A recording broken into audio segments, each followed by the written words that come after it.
If I tell you that a man died just by touching his wife, will you believe me? If I say that this is not just a mythological story but also a scientific phenomenon, will you be surprised? Today we are going to tell a story that touches the boundaries of mythology, psychology, and science together. This story is not just about a king. We are talking about a character of Mahabharata whose story is as mysterious as it is scientifically worth considering. King Pandu. This story is about the unseen power of human fear, faith, and consciousness. Today you will know who met Pandu in the form of a deer. Was he an animal or a sage? Are curses only words, or can they poison our subconscious? Can all this happen even today in this modern age? And most importantly, why were the 5 Pandavas not born from their father? And how were they born from the gods? This is not just a story. It is a warning and perhaps a shock that tells how powerful the mind is and how dangerous it is. So stay with us, because the secret that will be revealed today may not be just of Mahabharata but of your mind as well.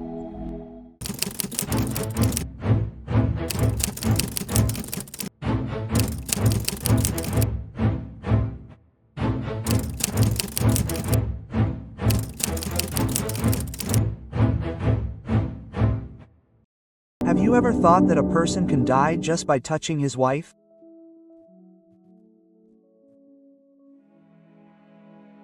Just one touch and life ends. This sounds like a mythological tale, a fictional story of a curse. But if we say that this is not a curse but maybe the result of the power of our own mind? If we say that such incidents are possible even today from the point of view of science, will you believe it? We are talking about a character of Mahabharata, whose story is as mysterious as it is worth considering from the scientific point of view. King Pandu, the glorious emperor of the Kuru dynasty, a symbol of power, bravery, and policy. But one day, a mistake, an arrow, and after that his life changed. While hunting in the forest, he shot an arrow at a deer. But that deer was actually a sage. Kingdom Rishi, who was alone with his wife.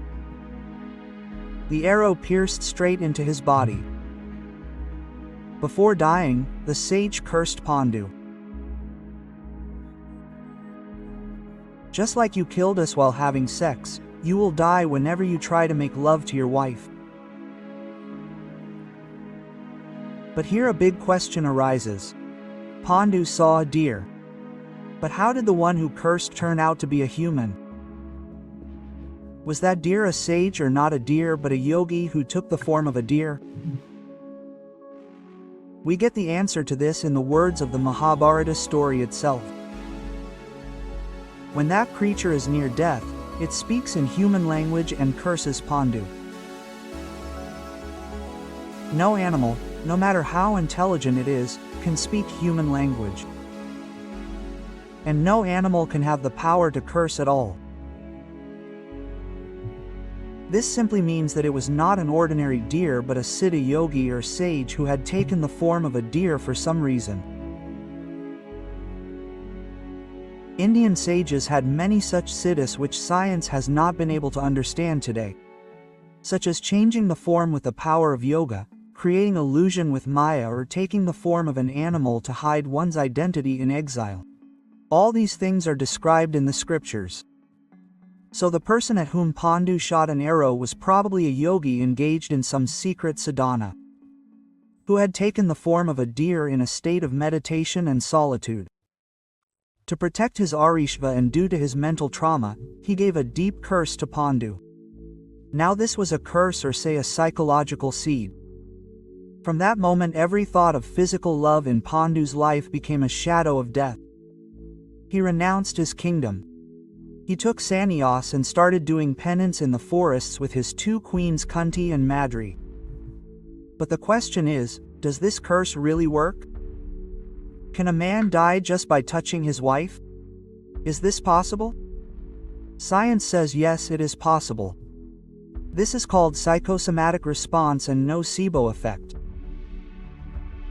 When a human brain believes something to be completely true, then his body reacts accordingly. Just like in placebo effect, a patient gets cured even after taking a fake medicine. Similarly, in nocebo effect, if a person is convinced that something will kill him, then only the fear of it can destroy his body. Suppose a person is told that if he eats a particular thing, he will die. Whereas in reality that thing is normal. If that person believes that thing deeply, then in reality such hormonal and neurological changes can happen in his body due to which he can fall ill or even die. This is what happened with King Pandu. When he heard the sage's curse, his subconscious mind believed that thing to be true. Such programming happened in his brain that if he touched his wife, then death is certain. And this thought did not remain just a thought, but it became a biological system of his body. When Pandu saw the feelings of desire arising within him, he stopped himself out of fear. He became an ascetic. But no matter how much of a yogi a person becomes, the natural desires of the body cannot be suppressed. They can only be postponed. Meanwhile, the worry of children also started bothering them. How to increase the lineage? Then Kunti told him a secret. A mantra given by sage Durvasa through which she could invoke any god and get children. With the permission of Pandu, Kunti invoked Dharmaraj and Yudhishthira was born. Then Bhima from Vayudev, Arjuna from Indra. Madri also got Nakul and Sahadev from Ashwini Kumars through that mantra. The 5 Pandavas were not born from any human but from gods. King Pandu's mind calmed down a bit with these children. But the heat inside still flared up sometimes.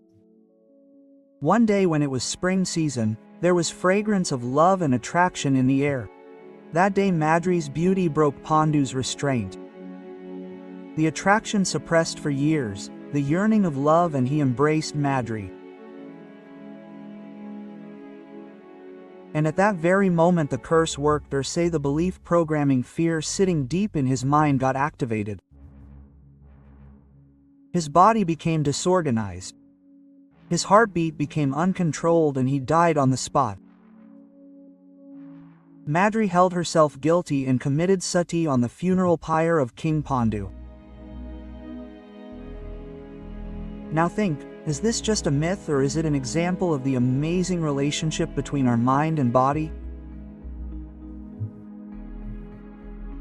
Even today science accepts that the human mind is so powerful that it can not only make the body healthy but also sick.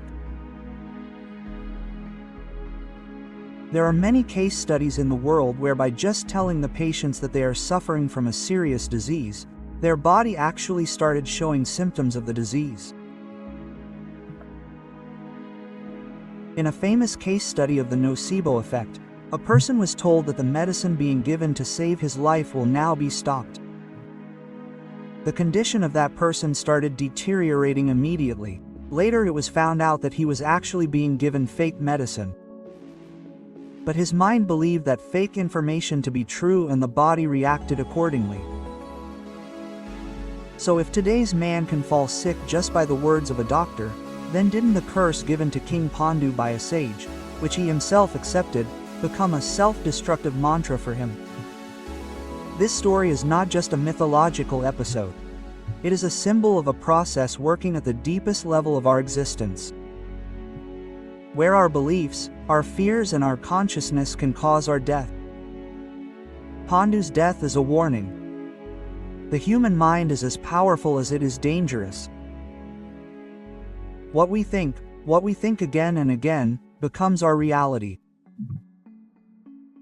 So the next time you hear a story of a curse, do not consider it a mere superstition. Perhaps it is not a curse but a seed of fear sown in the depths of a mind which bears fruit when the time comes. Perhaps the story of Pandu has come to teach us that if the mind is trained in the right direction, it can even avoid death. But if the seeds of fear and guilt are sown, the mind itself can cause death. This story is as relevant today as it was in that era. Because man changes, eras change, but the nature of the mind does not change. So friends, today you have not only heard a mythological story but also seen the scientific mystery hidden behind that story being revealed. This story of King Pandu teaches us that the more powerful our mind is, the more deadly it can become. Curses are not just words. They can awaken the fear hidden within us, and that fear sometimes becomes the cause of our death. But friends, the truth is that it is not easy to create such stories. These stories are prepared with a lot of thought and research. And the sad thing is that very few people like to watch and understand them. So if you really want us to keep bringing more such mysterious but correct stories from a scientific point of view for you, then you have to tell us that you like it.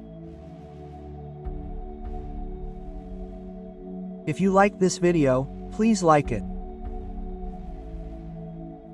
Comment and tell us what you like the most in it, and if you are new, then definitely subscribe to our channel.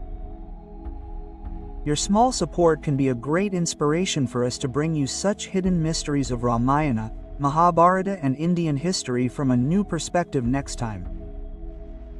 So see you in the next video with another ancient mystery which may be the answer to any question in your mind. Thank you.